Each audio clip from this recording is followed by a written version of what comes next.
Hello everyone, welcome to our class. Here we are discussing tools for studying taxonomy. There are many taxonomical tools used in different fields of science like agricultural, forestry, then bioresource, etc.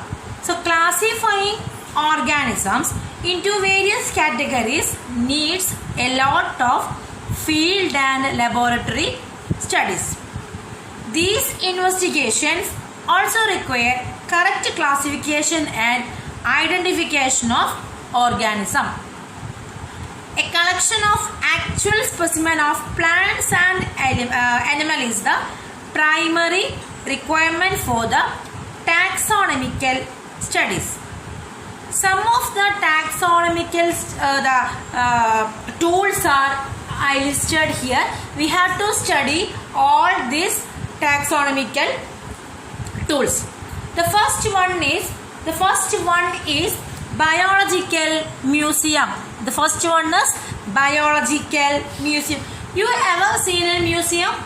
Okay, you seen the museum. Here I am telling about biological museum. Okay, so biological museum have the collections of preserved plant and animal specimen for the study and reference. Clear? Specimens are preserved in containers or jars. In our bio lab, different types of organisms are kept in jars. Okay. On that way, here the specimens are preserved in containers or jars by adding preservative solution. Okay. Then insects are arranged in insect boxes and also as a dry specimens. Some of the animals are stuffed head. Then you see that in the museum, the head of the some animals are stuffed. Okay. Then the skeleton of birds, beak, eggs of rare species of extinct birds, shells, tusks, fossils, etc. That would be preserved on this biological museum. Okay, so this biological museum having some functions. What are the functions? They give the correct knowledge from where they collect. What is the features of that organism?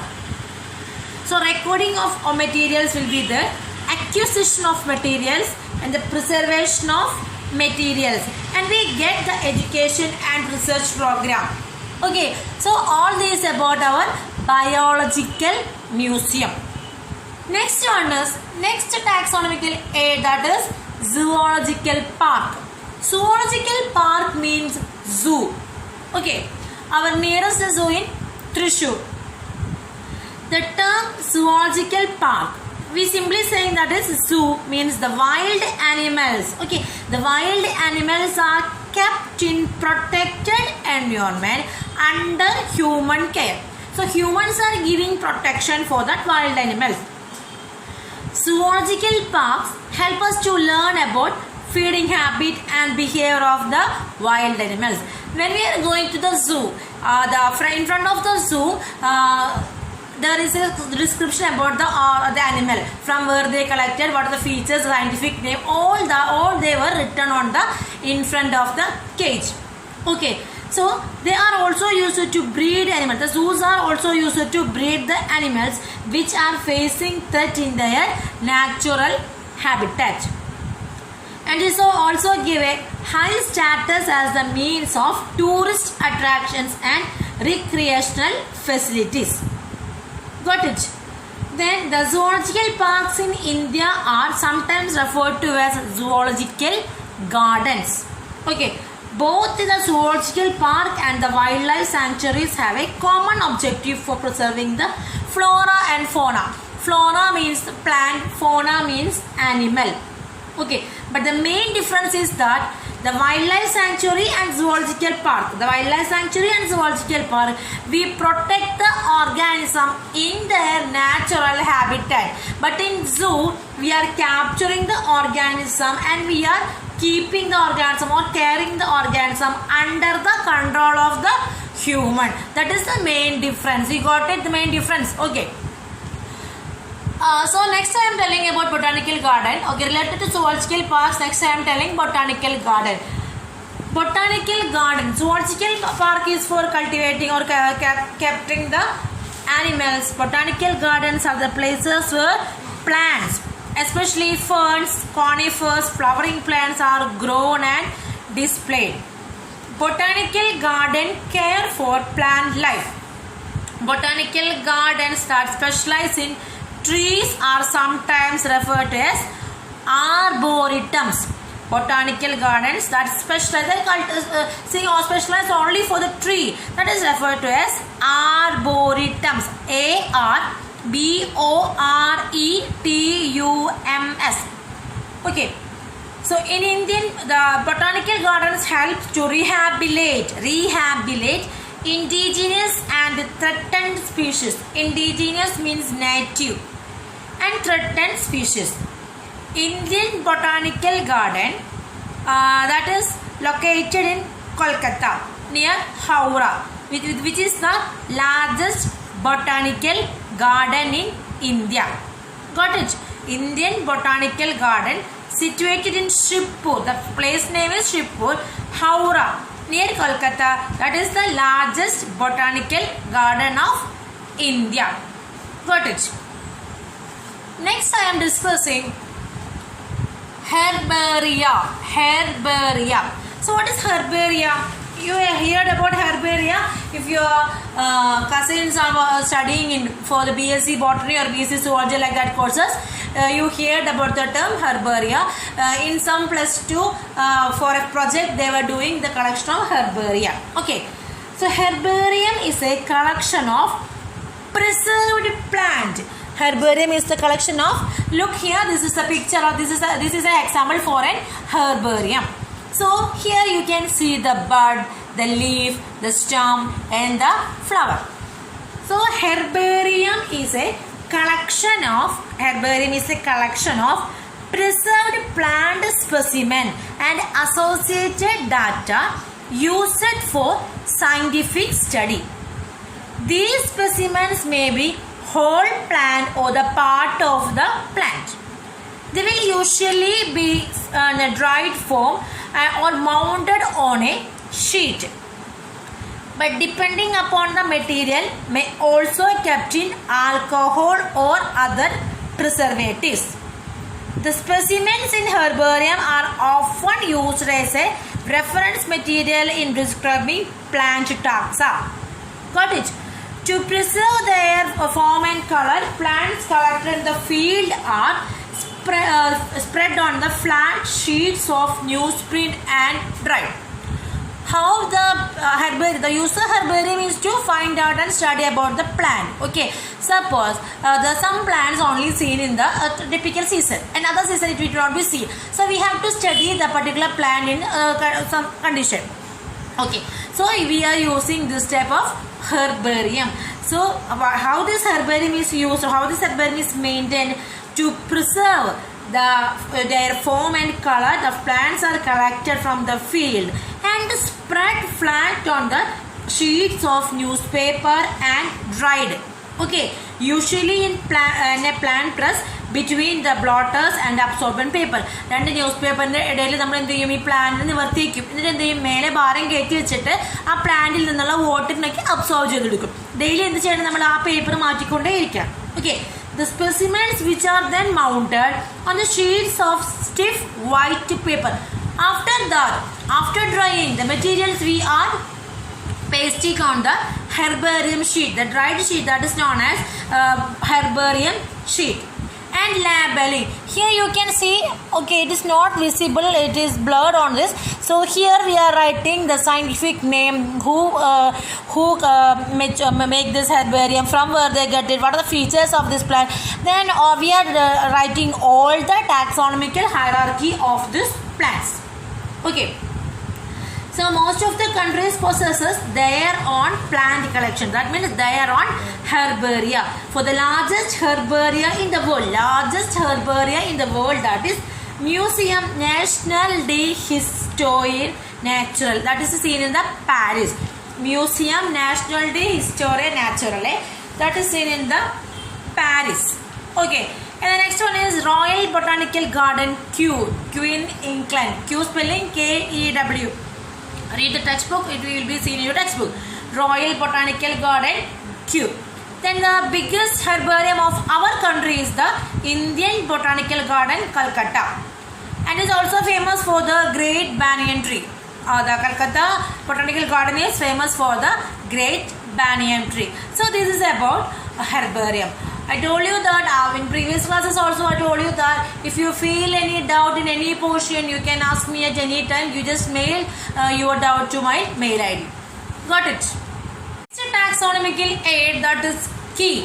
What is the use of key? What is the use of key? For the unlocking we are using the key.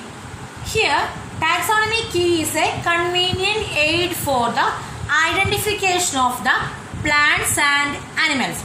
Here we are based on the similarities and the dissimilarities.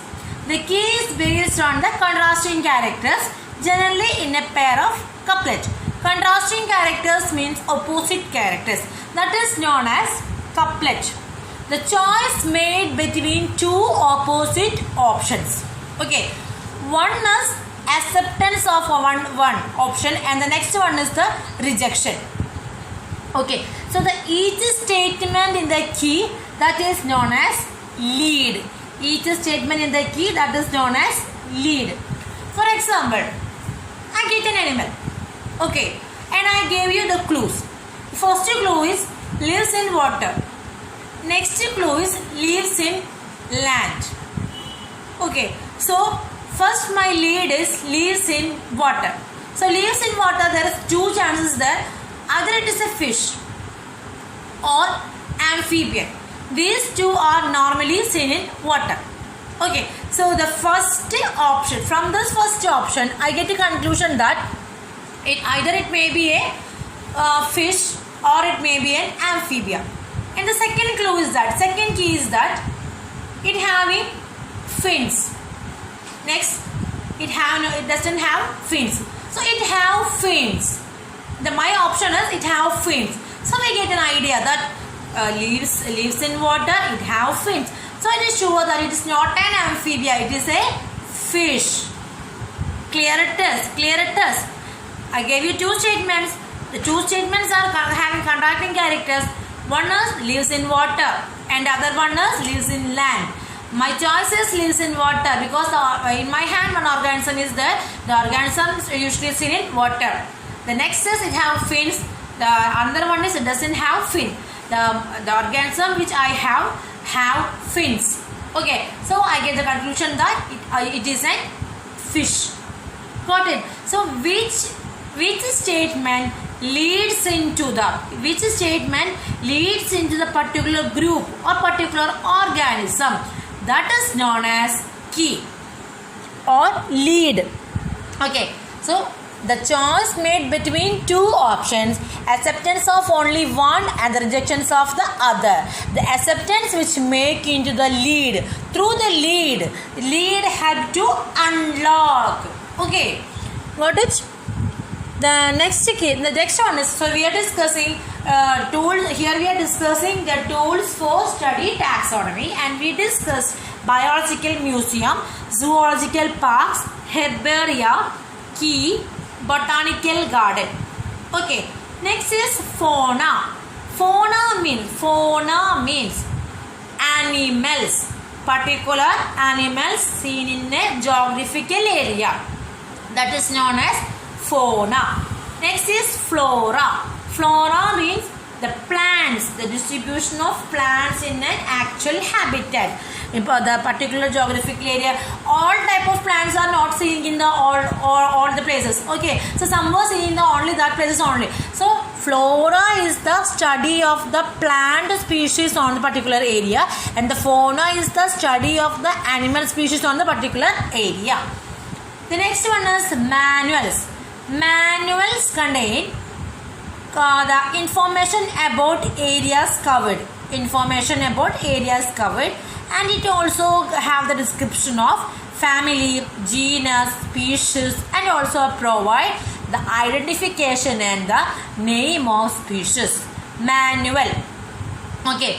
Manual means what are the materials, what are the species, what are the species are living here. All details are seen in this manual. Then the next one is monograph.